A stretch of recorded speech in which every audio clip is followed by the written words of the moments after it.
a fé em Deus e a sábia administração, queridos. Lá em Mateus 25, a partir do versículo 14, vamos ler até o versículo 28. Mateus 25, do 14 até o 28, diz assim: o reino dos céus também será como um homem que, ao sair de viagem, chamou os seus servos e lhe confiou os seus bens. E a um deu 5 talentos, e a outro 2, e a outro 1, de acordo com a capacidade de cada um. E em seguida partiu de viagem. O que havia recebido 5 talentos saiu imediatamente, aplicou-os e ganhou mais 5. Também o que tinha 2 talentos ganhou mais 2. Mas o que tinha recebido 1 talento saiu, cavou um buraco no chão e o escondeu o dinheiro do seu senhor. Depois de muito tempo, o senhor daquele servo voltou e acertou conta com eles. O que tinha recebido 5 talentos trouxe outros 5 e disse: o senhor me confiou 5 talentos, veja, eu ganhei mais 5. O senhor respondeu: muito bem, servo bom e fiel, você foi fiel no pouco, eu o porei sobre o muito. Venha e participe da alegria do seu senhor. Também veio o que tinha recebido 2 talentos e disse: o senhor me confiou 2 talentos, veja, eu ganhei mais 2. O senhor respondeu: muito bem, servo bom e fiel, você foi fiel no pouco, eu o porei sobre o muito. Venha e participe da alegria do seu senhor.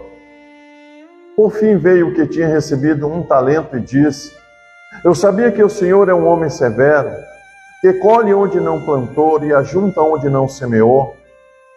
Por isso tive medo, saí e escondi o teu talento no chão. Veja, aqui está o que pertence ao Senhor. O Senhor respondeu: servo mau e negligente, você sabia que eu colho onde não plantei e ajunto onde não semeei? Então, você devia ter confiado o meu dinheiro aos banqueiros, para que, quando eu voltasse, o recebesse de volta com juros. Tomando dele o talento, deu ao que tinha 10. Pois a todo que tem, mais dado e será grande a quantidade. Mas o que não tem, até o que tem, será tirado. Palavra do Senhor para as nossas vidas. Uma palavra dura, né, irmãos? Tem a ver com prosperidade? Tem a ver. Tem a ver. No versículo 21, olha só o que o texto o Senhor promete. O Senhor respondeu: muito bem, meu servo bom e fiel, você foi fiel no pouco, eu o porei sobre o muito. Venha e participe da alegria do seu Senhor. Ou seja, o Senhor se alegra quando um servo ele prospera, quando um servo cresce. Mas também ele se entristece quando o servo é preguiçoso e ele não frutifica no reino. Lá em 1 Coríntios 2, versículo 9, olha o que o texto nos ensina ainda.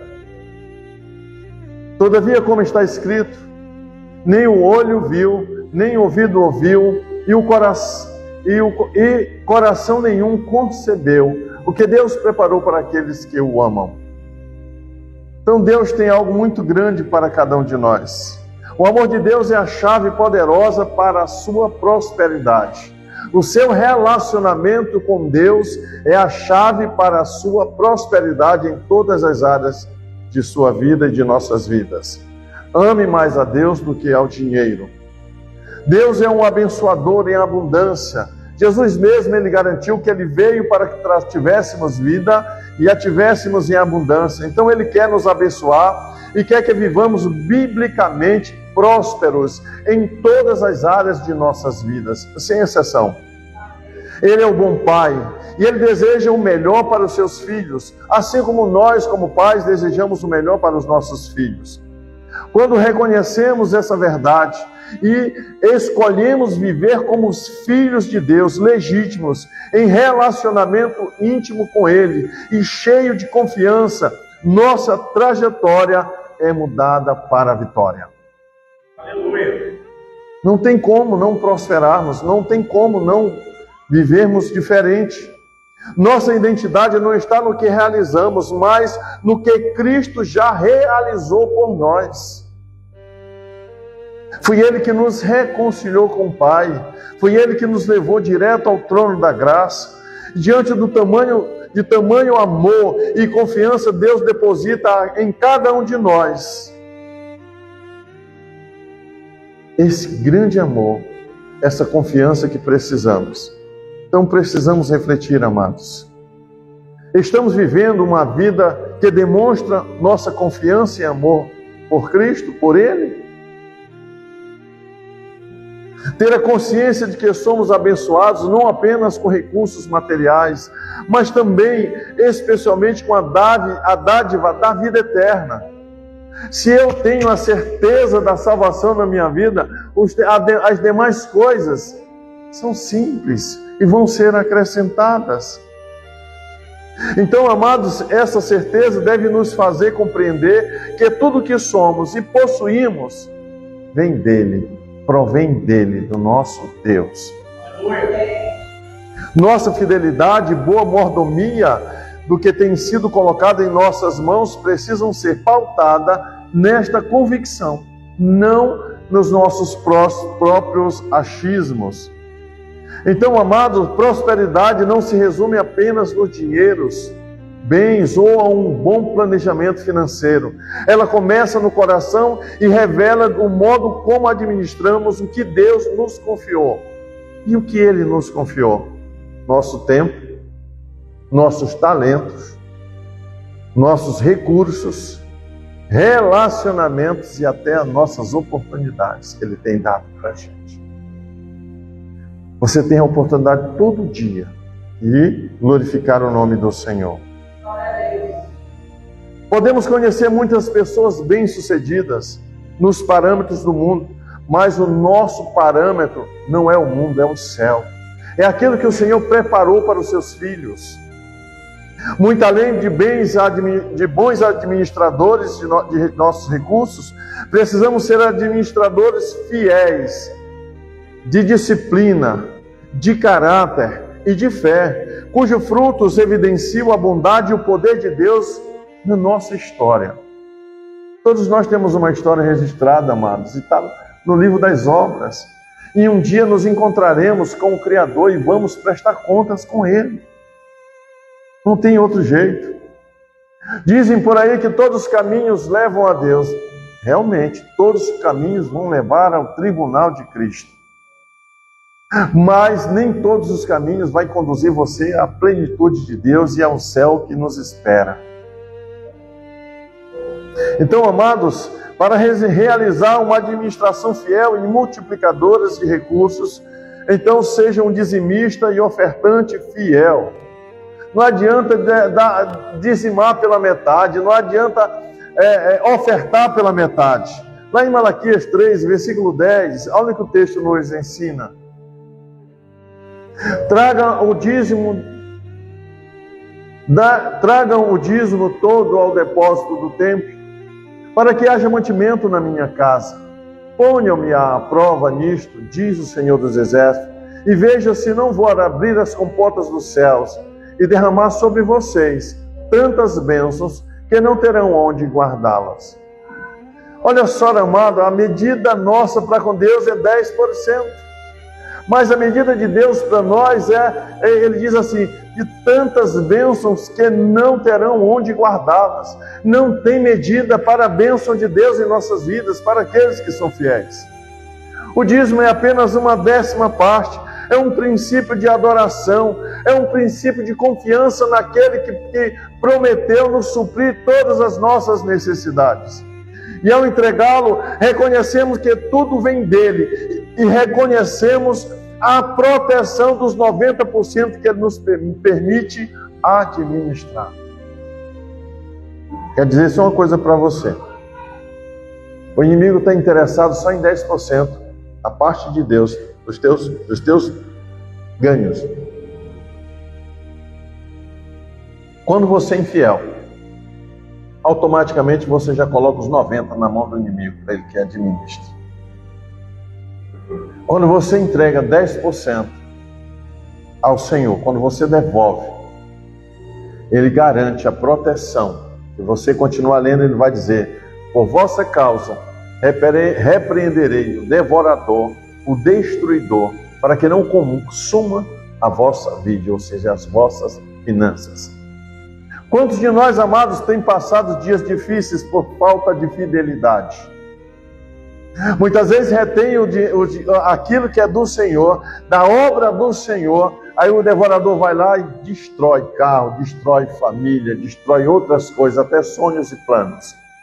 Porque os 90% não tem a proteção do Pai. A oferta, querido, como semente no reino, abre caminho para colheitas espirituais e materiais, ativando a lei da semeadura e da colheita. Lá em 2 Coríntios 9, versículos 6 e 7, olhe que o texto nos ensina. Lembrem-se, aquele que semeia com moderação também colherá moderadamente. Abre para mim esse texto na Corrigida Fiel, Tisa, por favor. Olha que o texto nos ensina. E digo, o que semeia pouco, pouco também ceifará. O que semeia com abundância, em abundância ceifará. Ou seja, ele vai colher abundante. Versículo 7, ele diz: cada um contribua segundo propôs o seu coração, não com tristeza ou por necessidade, porque o Senhor ama ao que dá com alegria. Eu não sei quantos já viu um videozinho de... Eu não sei em que país da África é aquele, mas o cidadão, ele vem tão alegre a entregar o dízimo, ele samba, ele pula, ele cai, ele levanta, e ele vai com aquela alegria entregar a sua oferta. Ele está festejando, é um momento que ele se expressa de uma forma extravagante quando ele vai levar a sua oferta ao altar. Precisamos entender isso em nossas vidas, amados. Ter a alegria de entregar uma oferta, ter a alegria de entregar o dízimo é algo sobrenatural, é algo dentro da adoração do Senhor. O Salmo 34, versículo 8, olha o que o texto ainda nos ensina.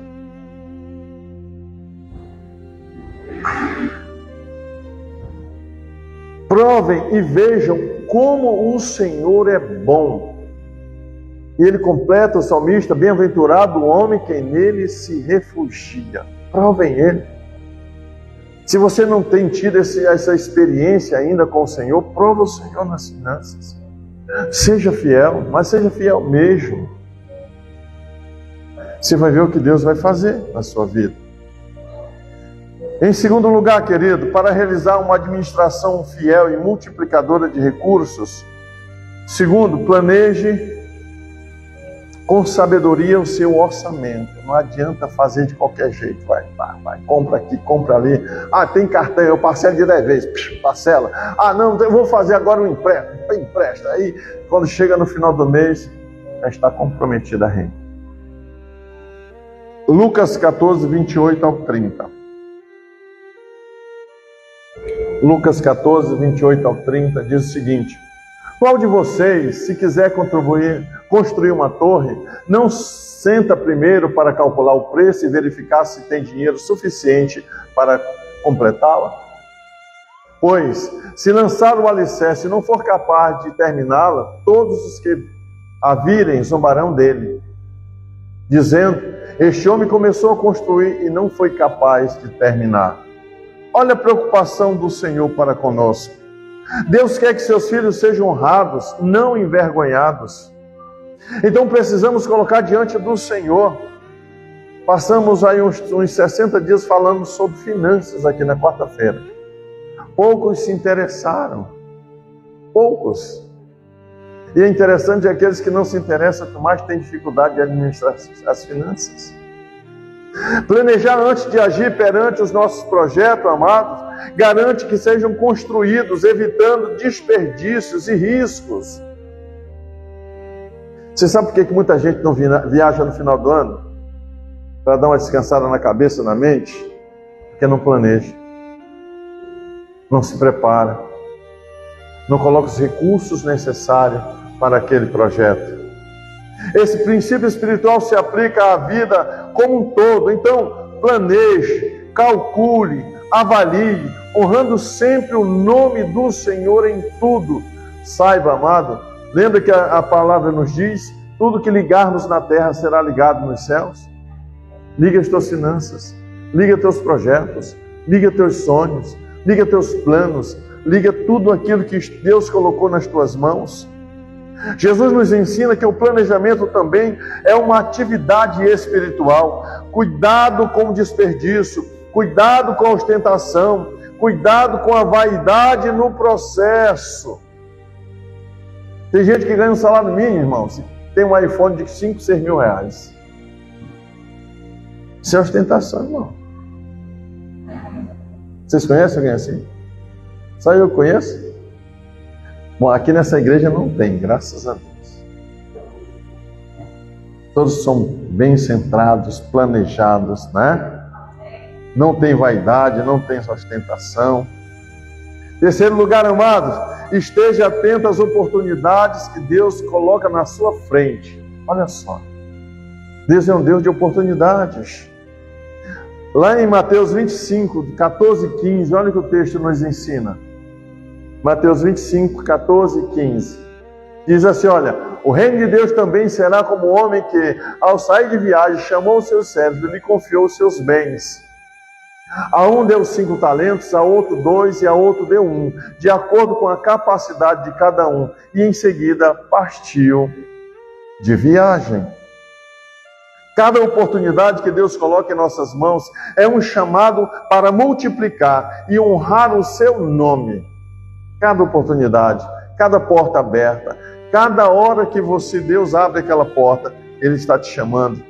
Ele nos chamou para viver neste tempo e impactar os ambientes e pessoas ao nosso redor. Será que a sua vida tem impactado as outras que estão ao seu redor? Ou você tem se amoldado ao padrão daquelas outras pessoas que estão à sua volta?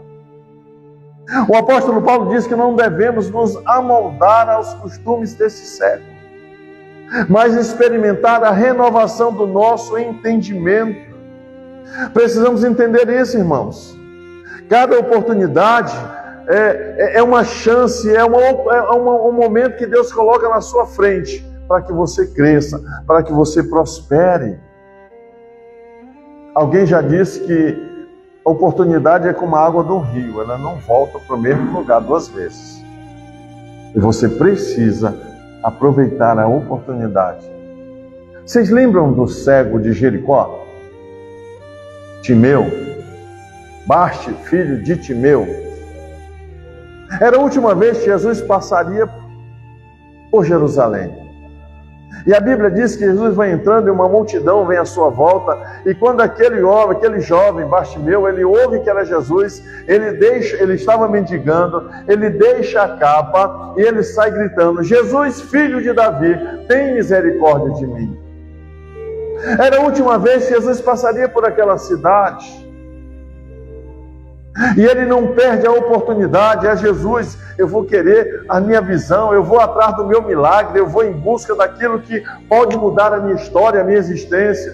E a Bíblia diz que a oposição chegou: olha, tu estás gritando no meio do povo, o mestre não vai te ouvir. E ele continuou gritando, porque o Senhor, aquele que clama, não importa o tamanho do barulho que estiver à sua volta, Ele vai ouvir o seu clamor, Ele vai ouvir a sua oração, e Ele vai te responder na hora certa, no tempo certo. E a Bíblia nos afirma que Jesus ouviu aquele clamor e chamou aquele jovem, e a pergunta foi essa: o que queres que eu te faça? E ele foi categórico, ele disse: eu quero ver. Ele era cego. Qual era a maior necessidade daquele homem naquele momento? A visão. Agora eu pergunto para você, qual é a sua maior necessidade hoje? Porque o mesmo Jesus que perguntou para Barte, filho de Timeu, ele pergunta para você hoje: o que queres que eu te faça? Não corra riscos desnecessários. Não corra riscos desnecessários. Pergunta de Deus hoje o que Ele quer que faça para você, na sua casa, sua família, seus sonhos, seus planos, seus projetos. Em quarto lugar, querido, a gente avançar, invista com sabedoria e lucratividade. Olha só, sabedoria. Ah, pastor, mas eu não sei lidar bem com o dinheiro. Tiago diz, aquele que precisa de sabedoria, peça que o Senhor dá com liberalidade. Olha só pedir. Mateus 5, 16 ao 18, olha só. Mateus 25, Tisa, perdão. Diz assim, olha: o que havia recebido 5 talentos saiu imediatamente, aplicou-os e ganhou mais 5. Também o que tinha 2 talentos ganhou mais 2. Mas o que tinha recebido 1 talento saiu, cavou um buraco no chão e escondeu o dinheiro do seu senhor. Olha só. Não corra risco desnecessário. Cuidado com as tentações. Seja sábio, seja prudente. Converse com pessoas experientes. Tem gente que se fecha num casulo. Só Jesus para tirar ele de lá. E às vezes o inimigo tira do casulo. E não volta mais para o aprisco do Senhor. Enterrar os recursos que o Senhor nos entrega não apenas anula o nosso propósito de cumprir a sua vontade, mas também priva o reino de Deus de avançar por meio de nossas vidas. Vocês entenderam isso, irmãos? Não anula o propósito, não só anula o propósito de Deus em nossas vidas, mas também impede o agir de Deus, impede o avanço do reino de Deus em nossas vidas e na vida das pessoas que estão à nossa volta. Deus nos chama para fazer parte do avanço e ser parte desse avanço, avanço da sua obra, avanço do seu reino. Precisamos ponderar nossas aplicações de dinheiro, de tempo, talentos e investir de forma sábia e empreendedora. Tem tanta informação aí, irmãos. Você vai virar um empreendedor de grandes proporções. A boa mordomia cristã, amado, entrega 10% em adoração no altar e administra 90% com sabedoria. Não semeia nas trevas. Porque muitas vezes, amado, você deixa de semear aqui na terra solo fértil, que é a igreja, e você vai semear lá no ímpio. Sabe, às vezes, olha aqui, nós fazemos lanche para ajudar na despesa da igreja. Tem irmãos que saem e vai semear lá no ímpio. E no solo fértil aqui não consegue fazer isso. Toda semeadura tem colheita, irmãos. Toda semeadura tem colheita. E em quinto lugar, amado, esteja pronto para prestar contas. Vamos prestar conta de tudo na nossa vida. Mateus 25, 19 ao 21 diz assim: depois de muito tempo, o senhor daquele servo voltou e acertou conta com eles. O que tinha recebido 5 talentos trouxe outros 5 e disse: o senhor me confiou 5 talentos. Veja, eu ganhei mais 5. O senhor respondeu: muito bem, servo bom e fiel. Você foste fiel no pouco, eu o porei sobre o muito. Venha e participe da alegria do seu Senhor.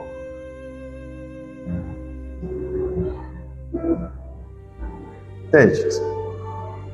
Deus não entrega recursos de maneira aleatória.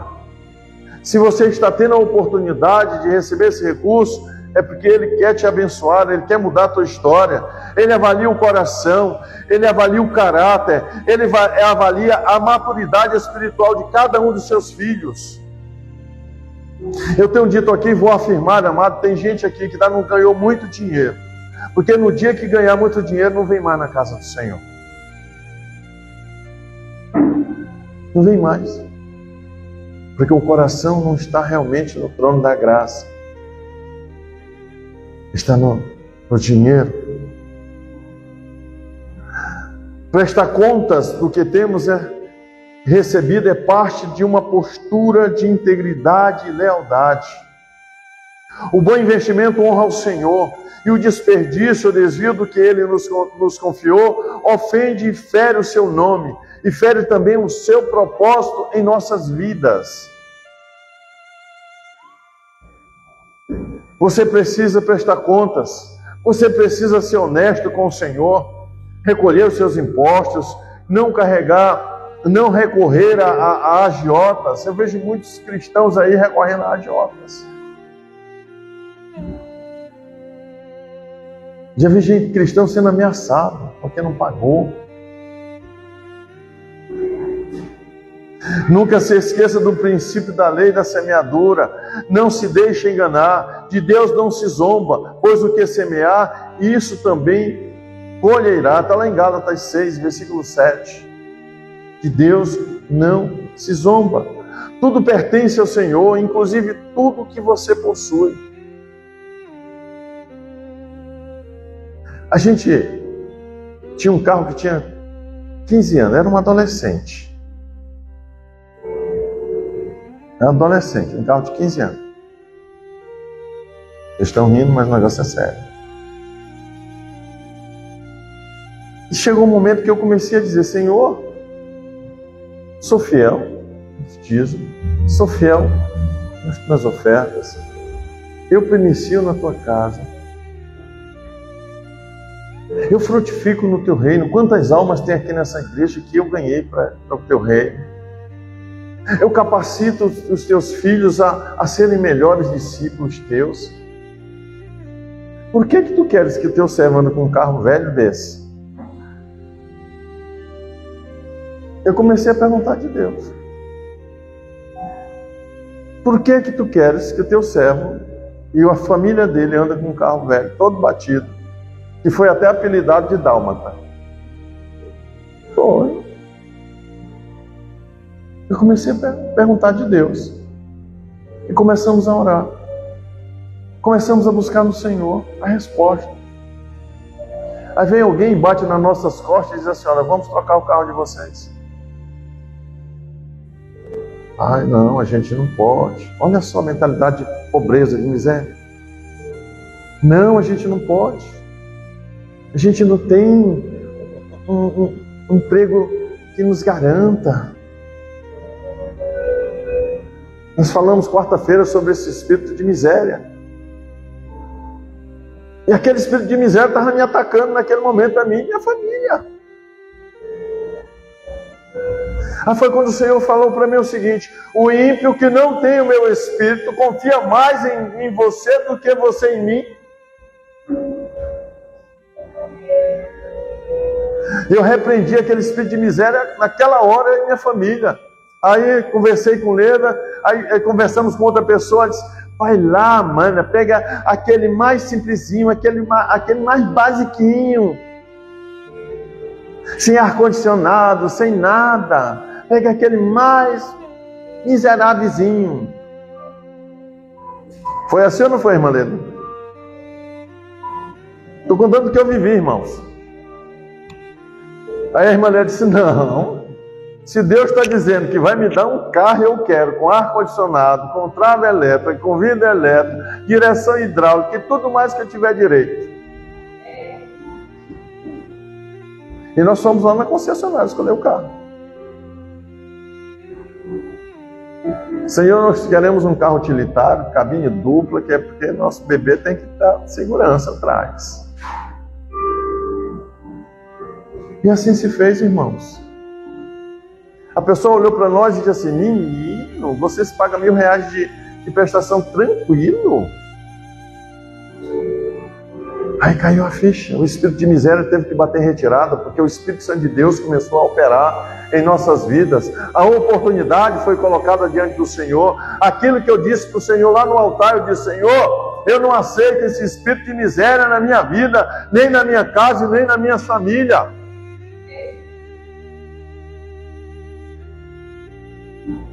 Aí eu fiz um desafio com Deus naquela época. Senhor, se fores tu mesmo que está abrindo essa porta, eu vou fazer prova. Você não falou? Ainda lembra agora que eu falei de fazer prova? E se eu quero dar 15 mil de entrada nesse carro. Sabe quanto eu tinha no banco? Eu tinha economizado? Não tinha nada. Vocês estão entendendo, irmãos? Quando você realmente se dispõe a viver o sobrenatural de Deus. E a pessoa disse, eu vou mandar buscar o carro. O carro está chegando. Aí eu sei que a gente mexia com plantas e o Senhor foi. Chegou uma encomenda. Aliás, eu trabalhava também como corretor de imóveis. Domingo à tarde, é praticamente impossível alguém vender um apartamento, uma casa. 4 horas da tarde. Estava eu, um querido, já até o Senhor recolheu. Ele olhou para mim e disse assim, o pastor vai perder a vez dele. Entrou 2 meninos. Eu digo, vou nada. Eu vou falar de Jesus para ele. Não vou perder a oportunidade de falar de Jesus para eles. Mas eu não vou sair, eles não vão sair daqui do jeito que entraram, não. E eu mostrei os projetos. Ele olhou para mim e disse assim, seu João, era um garoto mesmo. Seu João, eu gostei desse projeto aqui. Eu quero uma dessas. E vamos escolher a localidade, a localização. É aqui que eu quero. Ele falou o seguinte, seu João, vou viajar amanhã, essa madrugada, às 2 da manhã, mas a minha mãe vai fornecer tudo que o senhor precisa. 9 horas da manhã, ele assinou a pré-contrato ali comigo, levei o projeto para a mãe dele, ele assinou tudo, passou todos os cheques da entrada.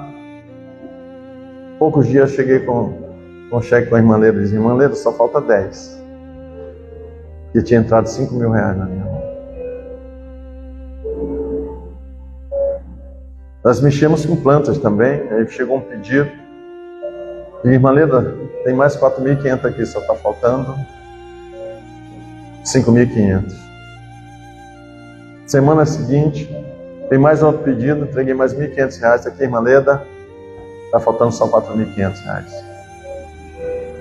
Vocês lembram do dálmata que eu falei? Já não era mais dálmata, mas tinha mandado arrumar o bichinho, estava maravilhoso. Nós vendemos por 4.500 reais e fechamos os 15 mil reais. Parcelei o restante em 3 anos. Com 2 anos e 9 meses nós quitamos o carro.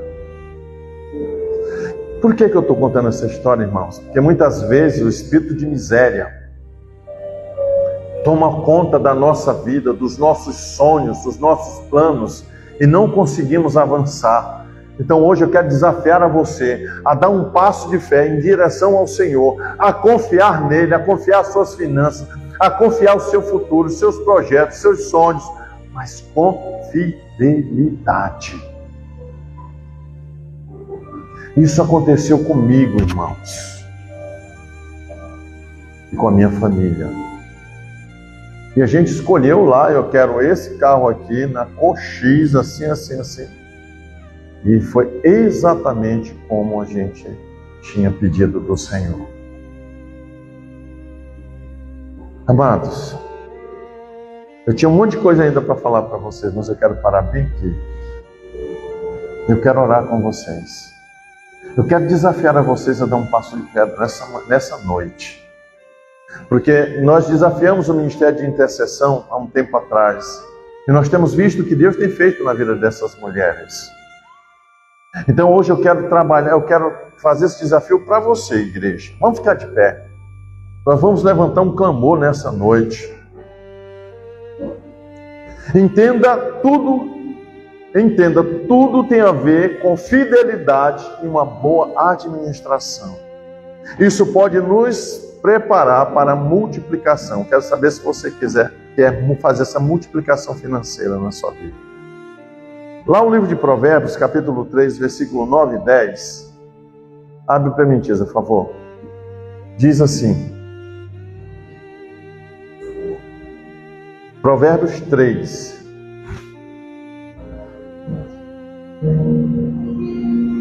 Honre ao Senhor com os seus recursos e com as primícias de todas as suas colheitas.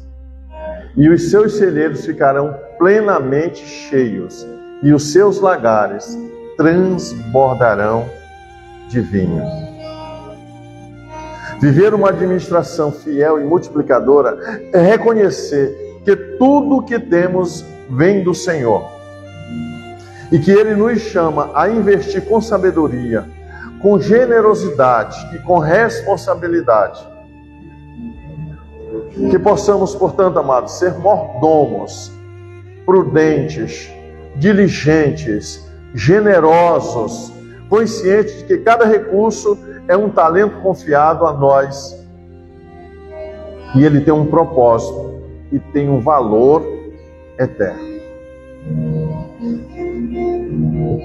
Você que nos acompanha nas redes sociais, beijo no coração e até a próxima. Queridos, eu quero desafiar a